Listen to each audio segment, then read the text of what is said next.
ঢাকায় আলোচিত content creator তৌহিদ আফ্রিদি গ্রেপ্তার হয়েছেন। বিতর্কিত ব্যক্তি হিসেবে তার নাম উঠে এসেছে নারী কেলেঙ্কারি, মাদক ব্যবসা, মুনিয়া হত্যাসহ নানা অভিযোগে। তার বাবা নাসির উদ্দিন সাথীর সঙ্গে যৌথভাবে মিডিয়া ও সম্পদ দখলের অভিযোগেও রয়েছে। আজ আমরা জানব কিভাবে এই ঘটনা বাংলাদেশের মিডিয়া ও সামাজিক জগতে ছাপ ফেলেছে। তৌহিদ আফ্রিদি ও তার বাবা নাসির উদ্দিনের সাথীর দীর্ঘদিন ধরে বিতর্কিত কর্মকাণ্ডে জড়িত ছিলেন। অভিযোগ রয়েছে মাই টিভি দখল, ব্ল্যাকমেইল, নারী কেলেঙ্কারি, মাদক সরবরাহ এবং উঠতি কন্টেন্ট ক্রিয়েটরদের ওপর চাপ। ভুক্তভোগীরা জানিয়েছেন আফ্রিদি ও তার বাবা রাজনৈতিক প্রভাব খাটিয়ে আইনের বাইরে ছিলেন। তার উপর আমার সংসারের গার্ডিয়ান হচ্ছে আমি নিজে। যদি এই মামলা নিয়ে আমি দৌড়াদৌড়ি করি তাহলে আমার সংসারটা কে দেখবে?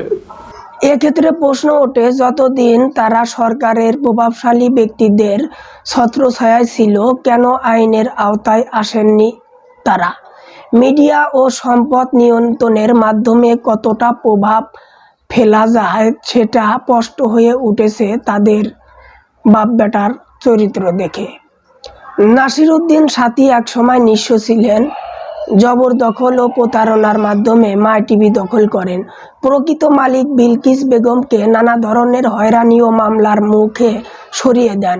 বর্তমানে টিভি স্টেশনের ভবনও দখল করা বলে অভিযোগ আছে।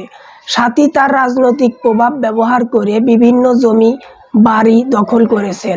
মিডিয়া নিয়ন্ত্রণ, সম্পদ দখল, রাজনৈতিক ছত্রছায়া, এই তিনটি উপাদান একসাথে থাকলে একজন ব্যক্তিকে কিভাবে আইনের বাইরে রাখা যায় তার উদাহরণ এখানে পাওয়া গেছে। তৌহিদ আফ্রিদির নামে উঠেছে নারী কেলেঙ্কারি, ব্ল্যাকমেইল এবং সম্পর্ক নিয়ে বিতর্ক। মডেল ও চিত্রনায়িকা দিঘি ও রাইসা রিসার সঙ্গে সম্পর্ক নিয়ে মিডিয়াতে আলোচনা হয়েছে। কোটা আন্দোলনের সময় তিনি অন্যান্য কন্টেন্ট ক্রিয়েটরদের সরকারের পক্ষে কাজ করার জন্য প্রভাবিত করার চেষ্টা করেছেন। গত রবিবার বরিশাল থেকে সিআইডির বিশেষ অভিযানে গ্রেপ্তার হন তৌহিদ আফ্রিদি। ঢাকা আনা হয় এবং আদালতে সিআইডি তার 7 দিনের রিমান্ড আবেদন করে। বর্তমানে সে ও তার বাবা নাসির উদ্দিন একই জেলে রয়েছেন। বিভিন্ন মামলায় তাদের বিরুদ্ধে অভিযোগ যাচাই করা হচ্ছে। গ্রেপ্তারের পর বিষয়টি প্রমাণ করে যে অপরাধ প্রবণ ও রাজনৈতিক প্রভাবশালী ব্যক্তি কয়েক বছর ধরে আইনের বাইরে থাকতে পারছিল। এখন তদন্ত এগোচ্ছে এবং সাধারণ মানুষও ভুক্তভোগীরা মুখ খুলছে। তৌহিদ আফ্রিদি ও তার বাবা নাসির উদ্দিন সাথীর ঘটনা শুধু ব্যক্তিগত অপরাধ নয়, এটি মিডিয়া, ক্ষমতা ও রাজনৈতিক প্রভাবের উদাহরণ। যখন ক্ষমতা ও প্রভাব হাতের মুঠোয় থাকে তখন আইন ও নৈতিকতা সহজে এড়িয়ে যাওয়া যায়। তদন্তের ফলাফলে নির্ধারণ করবে এদের কার্যক্রমের পূর্ণ দায় কিভাবে নেওয়া হবে।